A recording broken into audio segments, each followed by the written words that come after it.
Hi there, beautiful souls watching. Welcome and thank you.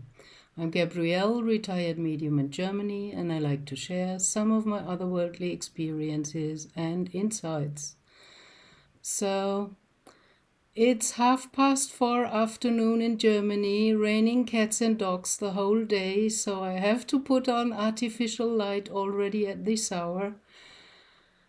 Yeah, that's fall and winter coming. And I dislike the darkness. I miss the light and the sun. And if there's no sun outside, it's a bit more challenging to turn to our inner sun. This one is about symbols and signs, part 2. I have to make a follow-up because I didn't finish in the last video all I wanted to share. And my guides nudge me, and I also feel more comfortable with short, digestible videos and not the long ones, 1 hour, 2 hour, like some others do. So that's why you get it in bits and pieces, like I got it from Spirit World as well, because we need to digest things. We can't have it all at once, like the child in the candy store. Then we would overeat, overdo, overthink, and some knowledge is not yet good for us. I learned to accept that, although I rebelled in the beginning and I wanted to have everything and know everything all at once, right here and now. And it's not working like that because I am the human vessel. We are all spiritual beings having a human experience in this 3D realm. And it's about our transformation with or into our higher self, our soul, become more of what is really inside, the light that's shining inside, the sun inside all of us. So I continue with my little paper, prepared a new one, just the circle and the dot in the middle. As I told you in the last video, that's in astrology the sign for the sun. Well, in alchemy, this is also the sign for gold. And what's the sunlight like at its highest point? Yellowish or golden. So I hope you never really believed that what alchemy is all about is just in reality turning the unpure lead into gold. Well, that's just one layer of understanding, and from that derived chemistry. But as a metaphor, it is about turning this human vessel into the pure gold of the divine soul. So it's about the transformation process taking place. And with the amping up sun activities and higher consciousness vibrations and rays and whatever coming in, higher frequent energy, these are working on our transformation process, whether you know it and are aware of it or not. It's simply happening at the end of a great cycle where we are right now. So what I want to finish about the story I left a little bit open in the last video, taking from the story or so-called fairy tale about Sleeping Beauty that most of you hopefully know. Well, this is sold to us as a fictive fairy tale story, but it is, in another layer of understanding, really true history, because it's about the sleeping souls. And we have so many kind of soft disclosure in science fiction, movies and stories, and old legends and fairy tale stories that are sold to us as pure fantasy, but they are not. You only have to read and understand the other layers. Everything is multi-layered. That's why we are multi-dimensional beings. On every dimension there is an aspect of us living and doing its thing, you know. So, well, the story from Sleeping Beauty makes it seem as if the 13th fairy, which was not invited, is kind of the bad actor in this whole play. But that's a very limited view. I would like to broaden your horizon and your view about that, because I let drop in my last video that the sun calendar operates with 12 months. And we find the 12 very often in our world, and it's no coincidence. It's synchronicity, the way how spirit talks to us if we see and hear. And the interesting thing about that is what I said in my last video as well.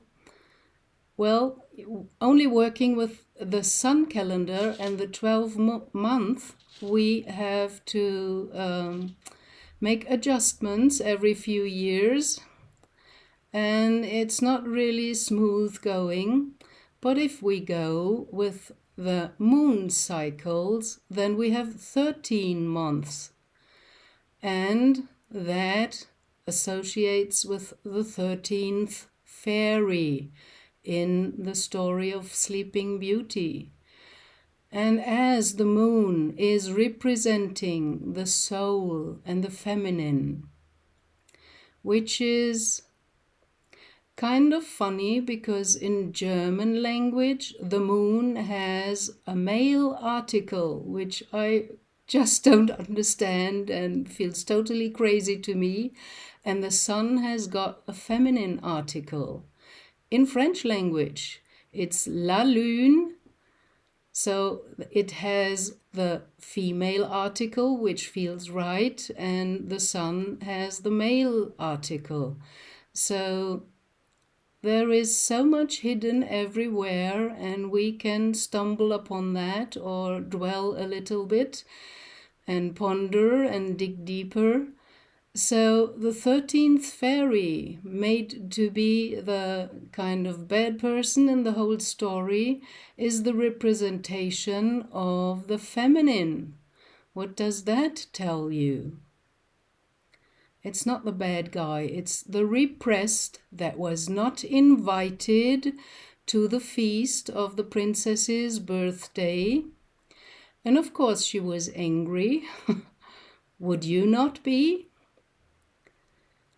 And if you look at religion, you know, just look at Christianity. I can hardly stand all these faithful people. I don't want to offend them, but they have you know, their vocabulary, every few words, there comes the Lord, Godfather, Jesus, and it's always he.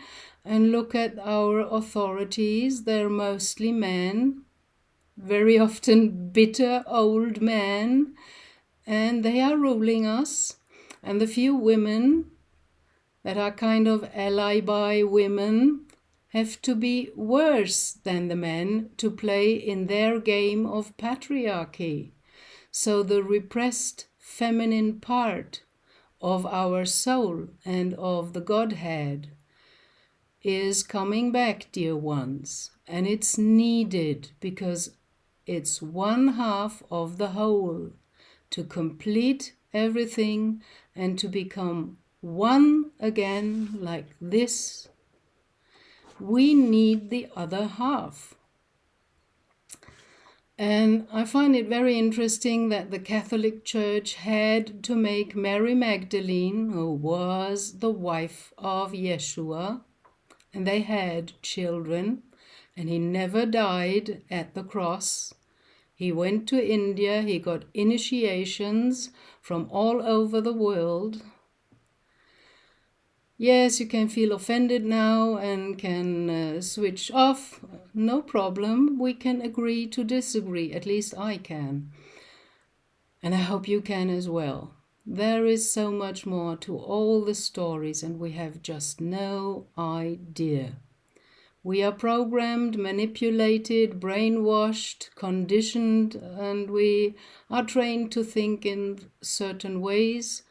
And the truth is so much more and so much deeper. They had to make Mary Magdalene a prostitute to diminish her and make her small and look bad, you know. The feminine always got that notion, and I'm just not agreeing with that.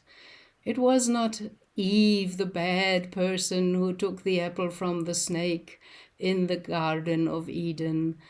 And it's also wrong. The Bible was redacted since 300 after so-called Jesus's birth.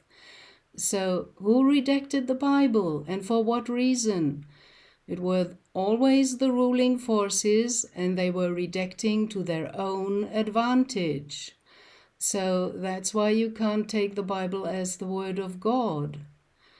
It's redacted by humans.